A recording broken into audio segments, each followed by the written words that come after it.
Hey there, my name is Eduardo of MSP Design Studio, and today I'm going to be talking about one of our favorite pieces of equipment that we use for filming, the Sony AS7 II. This camera is very versatile and is a great tool in low light and outdoor lighting situations.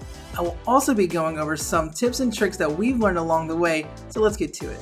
The Sony A7S II is a full-frame, mirrorless camera, and these are some of the reasons why it offers such a wide range in its capabilities. A full-frame camera has image sensors that are the same size as a piece of 35mm film that you would load into an old-fashioned film camera.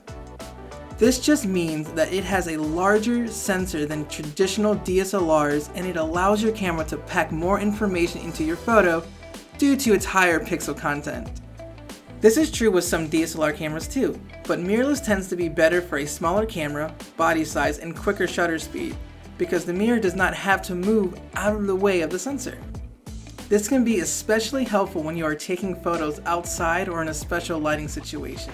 Now, it's always best to know what settings you're on, but the Sony AS7 II's mirrorless function will make sure you get the picture you want.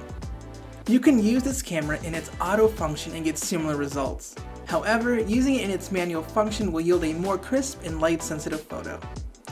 Be mindful of the aperture, f-stops, shutter speed, and ISO. For your aperture, the lower you go in number, the wider and more open the aperture will be.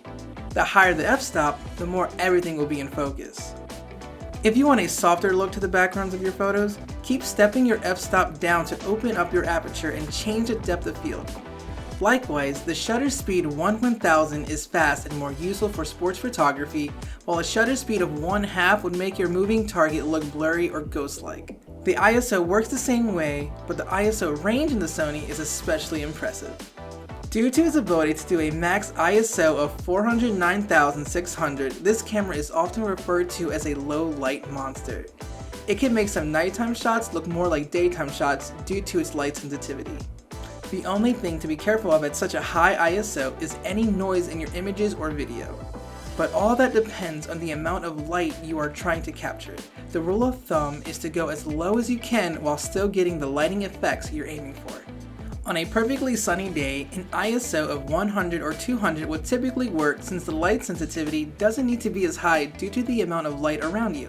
If it was an overcast or darker day, putting your ISO to 400, 800, or 1600 will let more light into your camera for it to be sensitive to, since there's less light around you. A shutter speed between 1/60 to 1/250 should be fast enough to capture most normal models' movements. It's important to keep these settings in your head when shooting manual outdoor daylight photography.